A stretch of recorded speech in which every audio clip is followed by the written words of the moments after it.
నానా మీరు పడుకోలేదా? వారన్, ఇప్పుడు నువ్వు బయటికి వెళ్ళింది ఆ అమ్మాయి కోసమే కదా. నువ్వు ఆయంలో చదివేటప్పుడు ఎలా ఉన్నావో, ఇక్కడ ఇంజనీరింగ్ చేసేటప్పుడు ఎలా ఉండేవాడివో రెండూ నేను చూశాను. ఏదో జరుగుతుందని నాకు తెలుసు. మొన్న సడన్గా ఉద్యోగం పోవచ్చని చెప్పినా కూడా లెక్క చేయకుండా మనప్పాడు వెళ్ళావు. సాయంత్రం ఫంక్షన్లో ప్రకాష్తో మాట్లాడుతున్నప్పుడు మనప్పాడులో తను స్కూల్ నడిపిస్తోందని చెప్పాడు. అప్పు కూడా 2-3 సార్లు నిత్య గురించి మాట్లాడడం నాకు గుర్తుంది. ఒకసారి నువ్వు మీ అమ్మని కూడా పొరపాటున నిత్య అని పిలిచావు. అవును నాన్న, నేను తన కోసమే వెళ్ళాను. తన్ని కలవాలనే వెళ్ళాను, కలిశాను, గుడ్ బై చెప్పేశాను. గుడ్ బై చెప్పగలిగావా? ఇప్పుడు ఏం చేయాలో నీకు అర్థం కావట్లేదు కదా. రాధిక,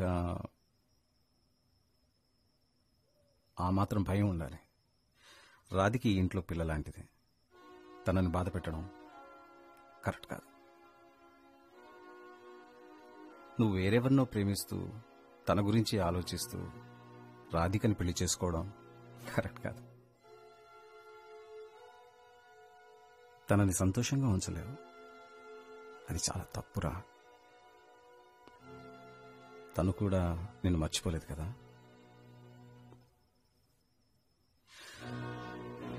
ఇప్పుడు నీ ప్రాబ్లం ఇది కాబట్టి దీనికి ఏం చేయాలో నీకు తెలుసు.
ఎందుకు వచ్చావు? మీ చెల్లిని అడుగు ఎందుకు వచ్చాను. క్లోజ్లో కావ్య ఎందుకు వచ్చాను చెప్పు.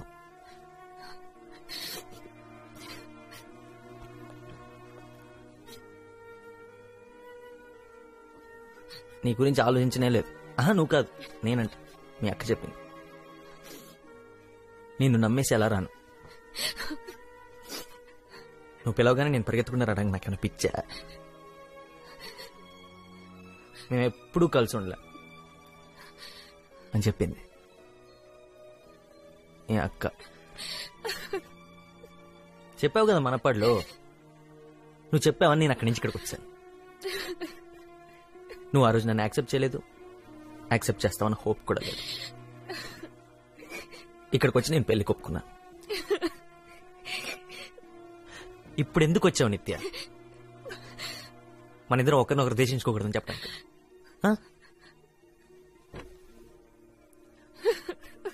వరుణ్ నానున్నారు.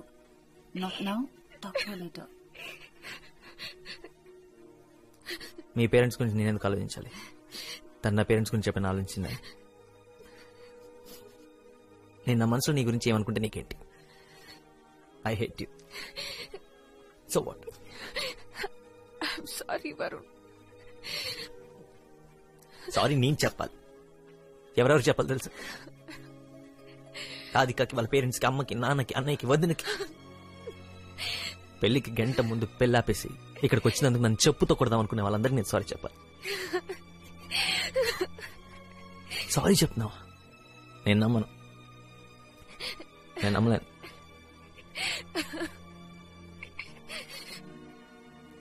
నువ్వు అసలు నా లైఫ్లో లేవనుకున్నా నిత్య.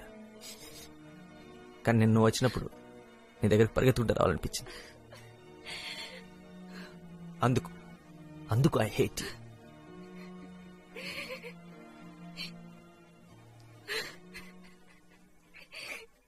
ఏడవకు నిత్య, ఏడవకు.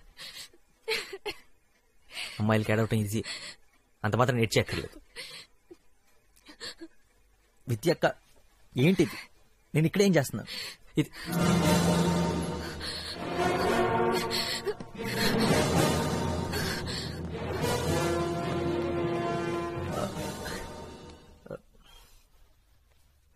ఎవరు నువ్వు? నేను మీ అమ్మాయిని కలవడానికి వచ్చాను.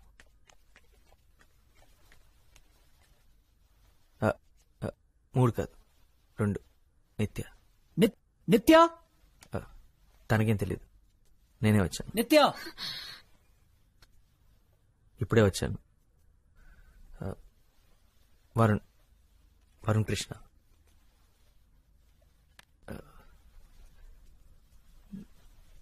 Watts happening? నాన్న ఓకే, తనతో నేను మాట్లాడతాను. నేను ఇంటికి చాలా సార్లు వచ్చాను. తను నాకు బాగా తెలుసు.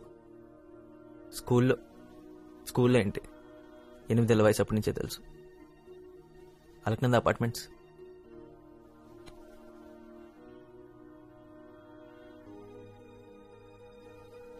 లెవెన్త్ స్టాండర్డ్లో మీరు తన్ని సపరేట్ కార్లో 20 నిమిషాల ముందు స్కూల్కి పంపించేవారు, గుర్తుందా? నా కోసం. ఆంటీ, మీరు ప్యాక్ చేసిన ఎక్స్ట్రా లంచ్ బాక్స్ కూడా నా కోసం. కాలేజీలో తన సెల్ ఫోన్ పోయిందని చెప్పింది కదా, అది కూడా. ఆ ఫోన్ ఇంకా నాతోనే ఉంది.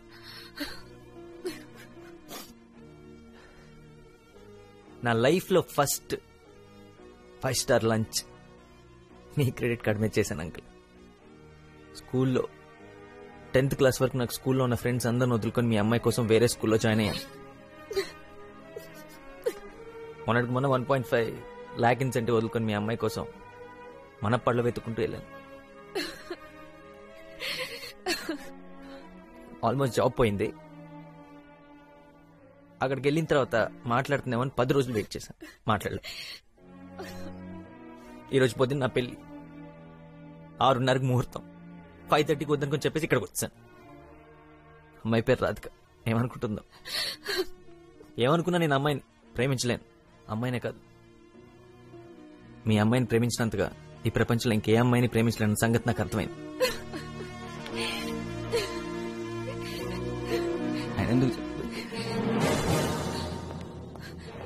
Nitya, you better have a good explanation for this. Daddy please, daddy. Varun, I'm going, నిత్య. వెళ్ళొద్దు వరుణ్, ప్లీజ్. నాకు ఇక్కడ ఉండాల్సిన అవసరం లేదు. ఎందుకు ఉండమంటున్నావు? ఎందుకో నీకు తెలుసు వరుణ్, ఎందుకో తెలియదు. నాకు తెలీదు. నిన్న ఎందుకు వచ్చావు నిత్య? చెప్పు. రాధికని చూడటానికి వచ్చావా? మన ఇద్దరం లైఫ్ లాంగ్ ఫ్రెండ్స్ గా ఉంటాం. I love you Varun. ఇప్పుడు ఎందుకు నిత్య? ఇప్పుడు మాత్రమే కాదు, ఎప్పటికీ I love you, you know that. ఎప్పటికంటే అర్థం తెలుసా నీకు? గొడవలున్నా, కోపాలున్నా, చిరాకులున్నా, ఈగోలున్నా, మంచైనా చెడైనా ఆఖరి వరకు, దాని తర్వాత కూడా నాకు తెలుసు. I will always love you.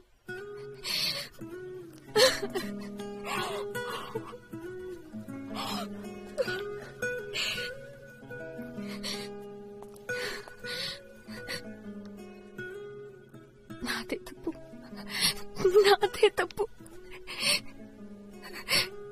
నిన్న మాత్రమే కాదు, 6 నెలల ముందు స్కూల్లో, కాలేజ్లో నేను ఒక పని చేయాల్సింది. మనం ఒకరితో ఒకరం గొడవ పడినప్పుడు, మాట్లాడుకున్నప్పుడు, ఒకరికొకరం దూరం అయినప్పుడు ఒక్క నిమిషం కూడా పట్టేది కాదేమో. నేను ఒక పని చేయాల్సింది. అప్పుడే అని సర్దుకుపోయేది. అలా చేయనందువల్లే మన జీవితంలో చాలా మధుర క్షణాల్ని పోగొట్టుకున్నాం. ఒక్క మాట కూడా మాట్లాడకుండానే 8 ఏళ్ల వయసప్పుడే నేను ఈ పని చేయాల్సింది.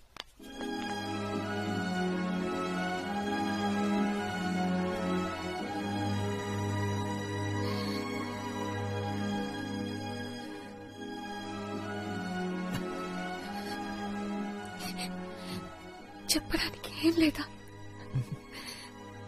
ఉందిగా.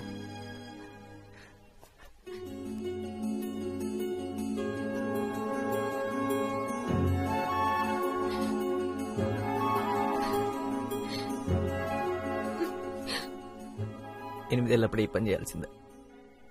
పట్టుకొని తన్నేవారు. ఇప్పటికే మీ నాన్న ఏదో కిటికీలను చూసి పెయింట్ అయిపోయి ఉంటాడు.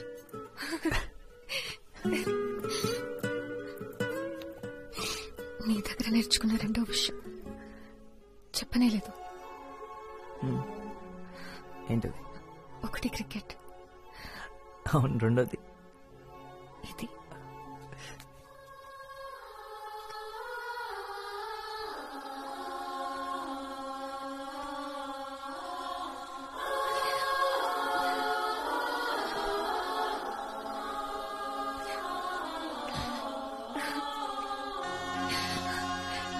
డాడ్,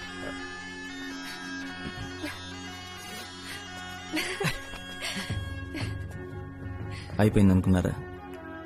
మాకు పెళ్ళైన తర్వాత 4 పెద్ద గొడవలు జరిగాయి. ఇప్పుడు మాకు 4 పిల్లలు. అది మ్యాటర్.